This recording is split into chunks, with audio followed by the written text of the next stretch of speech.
أعوذ بالله من الشيطان الرجيم بسم الله الرحمن الرحيم وراودته التي هو في بيتها عن نفسه وغلقت الأبواب وقالت هيت لك قال معاذ الله إنه ربي أحسن مثواي إنه لا يفلح الظالمون وَلَقَدْ هَمَّتْ بِهِ وَهَمَّ بِهَا لَوْلَا أَنْ رَأَى بُرْهَانَ رَبِّهِ كَذَلِكَ لِنَصْرِفَ عَنْهُ السُّوءَ وَالْفَحْشَاءَ إِنَّهُ مِنْ عِبَادِنَا الْمُخْلَصِينَ صدق الله العظيم وبلغنا رسوله الكريم ونحن على ذلك من الشاهدين. Аллах здесь описывает историю Юсуфа, алейхиссалям, и говорит: «Варавадатху ллати хуа фи байтиха», и соблазнила его та в доме, который он находился.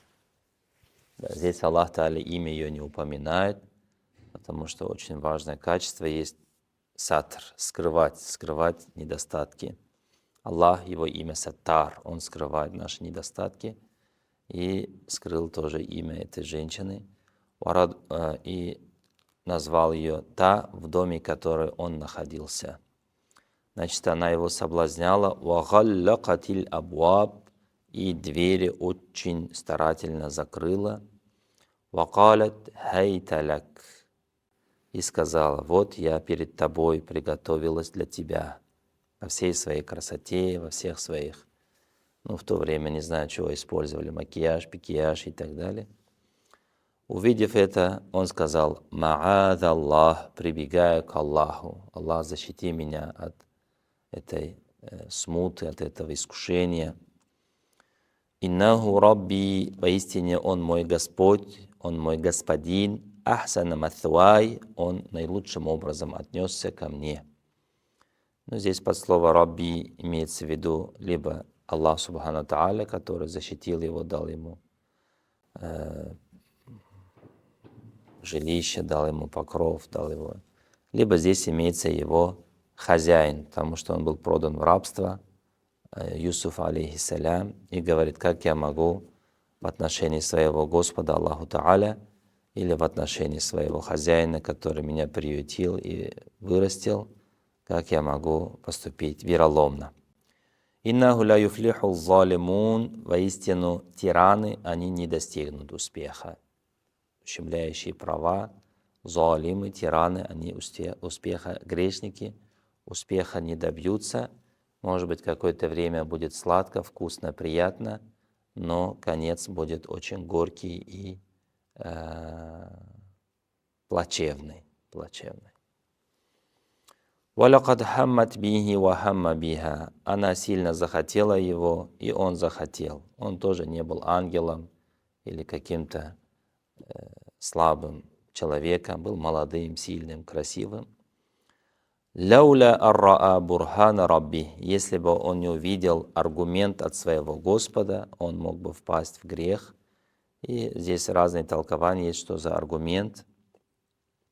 Некоторые говорят, что предстал перед ним облик отца и сказал: «Побойся Аллаха». Некоторые говорят, что предстал перед ним аят Аллаха, где Аллах говорит: «Валя тaqrabu зина, иннаху кана фахишатан ва саа сабиля».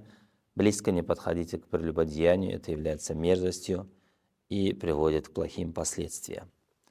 «Кадалика», таким образом мы показали ему бурхан, знамение, аргумент, и «линасрифа анху су», чтобы отдалить от него мерзость, «валь-фахша», и су — это, можно сказать, грех, фахша — это мерзость, чтобы отдалить его, сохранить его от грехов и от мерзости. «Иннаху мин ибадина аль-мухласин», ибо он один из наших искренних, избранных рабов. Вот такое тяжелое было испытание в жизни молодого красивого человека по имени Юсуф, алейхиссалям, который в 4 поколениях был пророком. Юсуф ибн Якуб, ибн Исхак, ибн Ибрахим, алейхим ассалям. И он для нас является хорошим примером о том, что надо сказать, если попадешь в такую ситуацию: «Инни ахафуллах» или «Ма'ад Аллах», «Я боюсь Аллаха», пусть Аллах защитит меня от мерзости, и вовремя надо остановиться.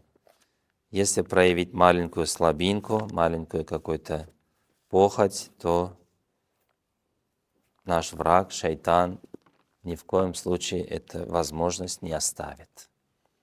И как сказал Расулуллах, алейхиссалям: «Ля яхлюанна раджуль ма амраа, фа инна талитухума шайтан», ау кама каля алейхиссалям. Ни в коем случае пусть мужчина с женщиной наедине не остается, ибо третий из них будет шайтан. Но и известно, что наш враг шайтан добра нам не желает и всячески будет подталкивать к большому греху, который называется прелюбодеяние. Пусть Аллах нас всех сохранит от этого.